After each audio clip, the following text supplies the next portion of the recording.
A secure line crackled in the dim, bunker-lit room. On the other end was the voice of the theater commander in Italy, steady but strained. Allied troops had come ashore on Sicily. For a leader who had long assumed he could dictate the tempo of Europe from his map table, the news landed like a stone. It was July 10, 1943, the day a single report forced a recalculation of strategy in Berlin and set off a chain of political convulsions in Rome. That instant, the moment the reality of an Allied foothold in Sicily reached Adolf Hitler, would prove to be more than a tactical setback. It exposed a fault line in Axis cohesion, accelerated the fall of Mussolini, and pushed Germany into dilemmas that would cost men, materiel, and initiative across the Mediterranean and beyond. Sicily was not merely land on a map.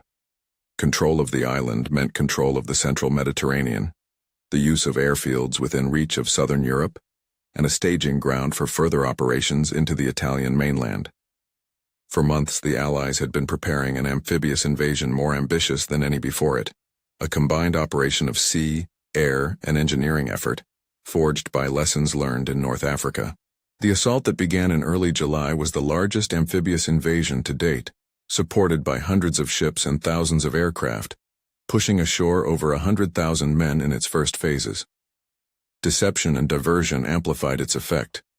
Feints toward Greece and Sardinia, and intelligence operations carried out months in advance, helped thin the Axis focus and produce strategic surprise where localized resistance had been expected.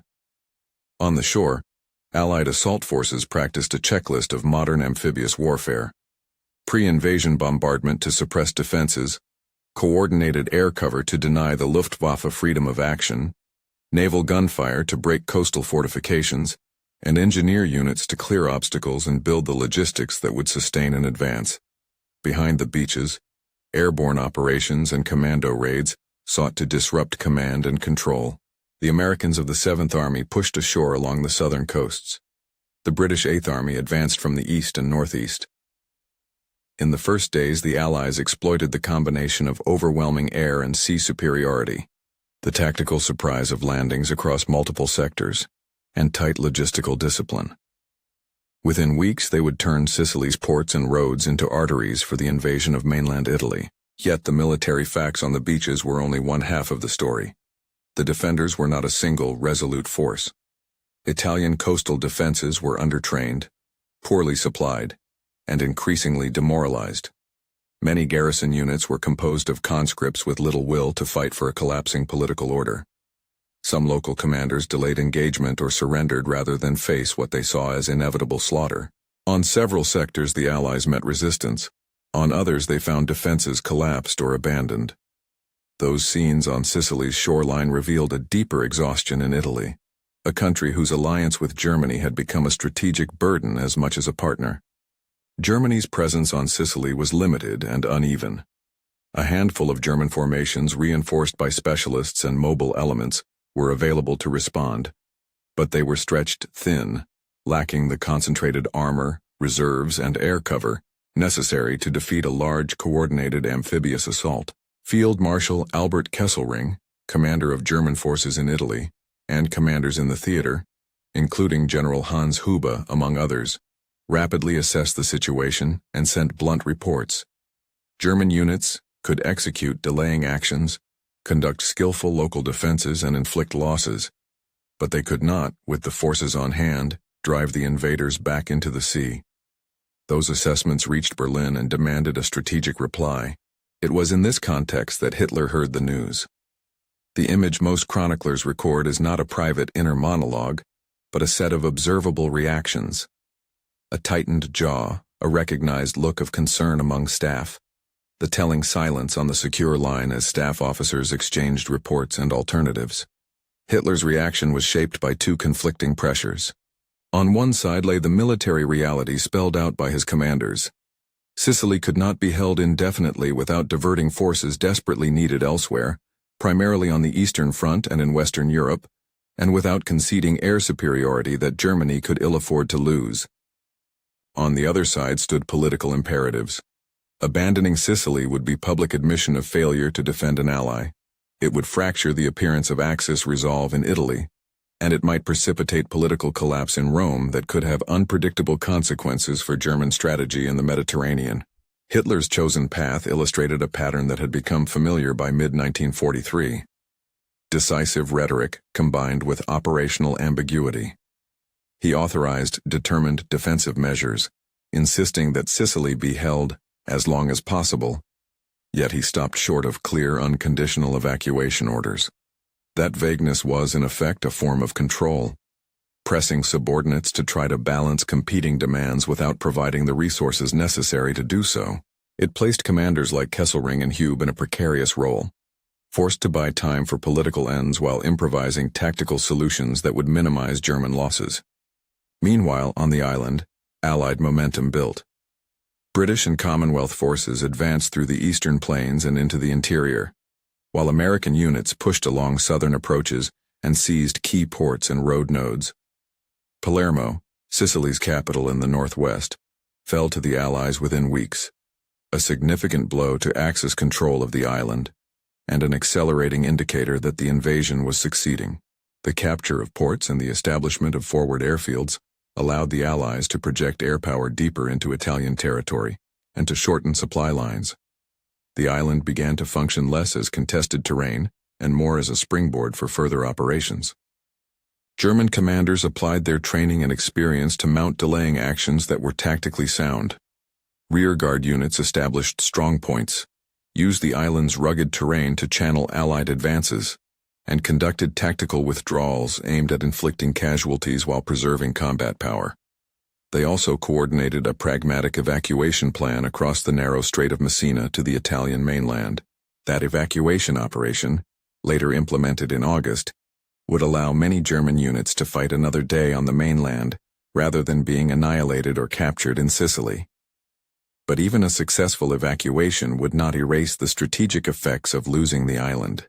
The Allies would gain airfields and bases that were immediately useful in operations against southern Europe, and Germany would be forced into a more defensive, reactive posture in Italy. Beyond the particulars of men and materiel, the fall of Sicily had immediate political consequences in Rome. The invasion intensified pre-existing dissatisfaction with Mussolini's leadership. Factions within Italy's ruling elite and the military judged that the alliance with Germany was now a liability, and there were conspiratorial movements prepared to act if given the right opportunity.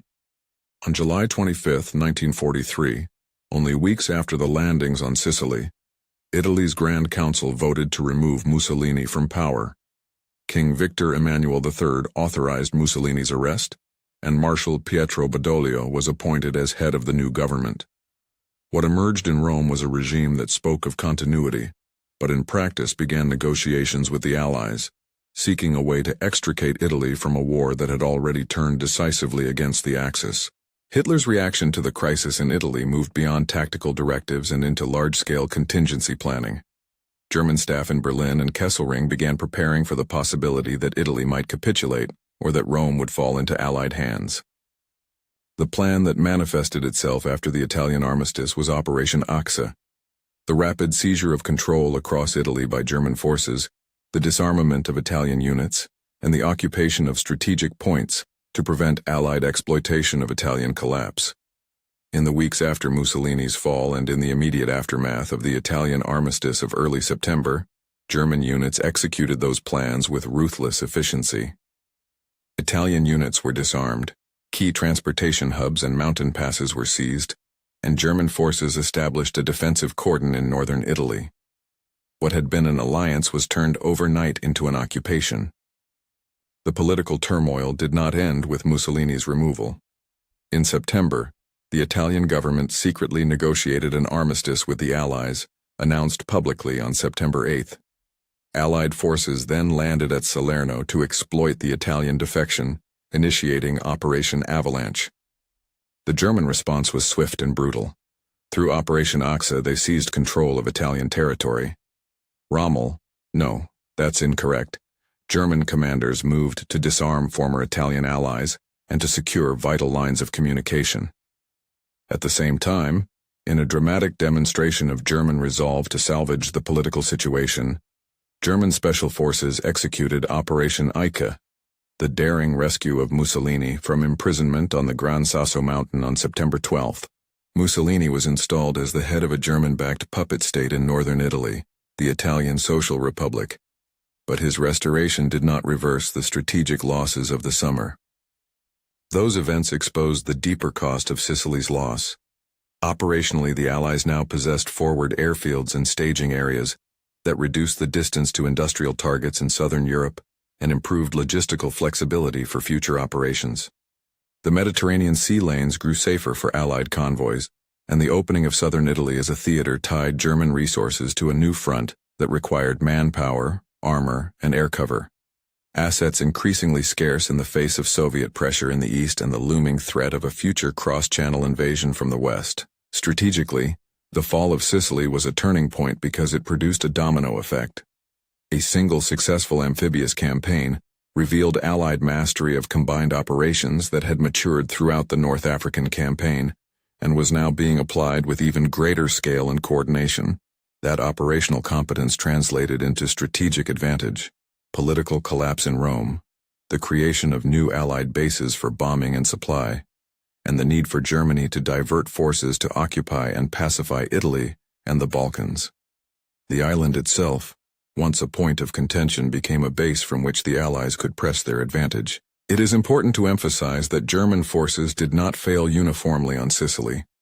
Local commanders and units fought with professional skill in delaying and defensive tactics, often executing withdrawals under pressure in ways that preserved much of their combat power. Those tactical successes mattered. They allowed a significant portion of German forces to evacuate and live to fight another day on the Italian mainland. But tactical competence could not substitute for strategic balance. The long-term trend, Allied production, maritime logistics, air superiority, and political erosion within Italy, had already begun to favor the Allies. Once Sicily was in Allied hands, Germany's options narrowed. Back in the Wolf's Lair, the atmosphere after the report was not merely one of military inconvenience. It was a moment that forced political decisions and revealed structural weaknesses in Axis strategy. Hitler's equivocal orders, intended perhaps to retain political cover while allowing commanders to act, had the opposite effect in the long run. They committed Germany to defend territory whose value was more political than militarily sustainable, and they failed to decisively and coherently reallocate forces where they could do the most strategic good. The brittle alliance between Rome and Berlin, already under strain, fractured more rapidly once Sicily no longer served as a buffer. The immediate operational phase of the Sicilian campaign concluded with the evacuation across the Strait of Messina. German commanders, implementing withdrawal plans, transported thousands of troops and much equipment to the mainland. The evacuation, executed under pressure and often in the face of Allied interdiction, saved organized German formations that would be central to subsequent defense of the Italian peninsula. But the cost was strategic. Italy had been exposed. Mussolini's political authority had collapsed, and Germany was now committed to a complicated occupation and defensive campaign that would absorb resources and attention for years to come. In the months that followed, Germany's military posture in southern Europe was reactive and resource-intensive. Operation Achse consolidated German control over formerly Allied Italian territory. German forces established defensive lines, seized critical ports and mountain passes, and prepared to contest Allied advances inland. The rescue of Mussolini, while a tactical and propagandistic success, produced a puppet regime with limited legitimacy and little capacity to reverse the wider political shift. The Allies seized Salerno and, later, pressed northward, using Sicily as a logistical foundation for the Italian campaign. Each advance forced Germany to commit more troops to a theater that was strategically peripheral compared to the decisive contest on the Eastern Front, yet impossible to ignore due to its implications for Mediterranean control and Allied access to southern Europe. Viewed from a broader angle, the shock that entered Hitler's command room on July 10th was the visible tip of a larger transformation. The Allies had demonstrated a proficiency in combined operations, deception, and logistics that outpaced Axis capacity to respond. Political cohesion among the Axis powers, particularly in Italy, proved fragile under the pressure of invasion. Germany's strategic calculus, already stretched by multiple fronts, now had to accommodate the consequences of fighting in Italy, pacifying newly occupied areas, and dealing with the political fallout of a former ally's collapse. Sicily's fall did not decide the entire war in a single moment, nor did it slay German military professionalism on the battlefield. But the chain reaction it set in motion, immediate alarm in Berlin, political removal of Mussolini, Italian armistice, German occupation, and the utilization of the island by the Allies as a platform for further operations, was a decisive inflection point. The moment Hitler realized that the Allies had taken Sicily marked the point where strategic initiative in the Mediterranean shifted irreversibly. The map was altered not only by the movement of troops, but by the acceleration of political and operational pressures that Germany could no longer fully control. In the end, the image that remains is stark and telling. A secure line in a bunker, a theater commander's clipped report, a leader's visible unease. That instant condensed the broader reality of mid-1943, a period in which Allied operational improvements met Axis political fragility. Sicily's capture exemplified how combined arms mastery, logistical depth, and strategic deception could produce a result that rippled far beyond the beaches themselves. For Hitler, the news was not simply about territory. It was an undeniable signal that the strategic balance in Europe had shifted, and that Germany's margin for maneuver was narrowing. If you want to explore more turning points like this, moments when a single report or decision changed the course of the war, there are deeper dives available on the operational and political aftermath of Sicily, the Salerno landings, and the German occupation of Italy. For now, hold that image of the crackling line and the moment of realization, small in time, immense in consequence. It was a shock that echoed not only through military headquarters but across capitals and battlefields, shaping the next phase of a conflict that would draw Europe into a new, grueling chapter.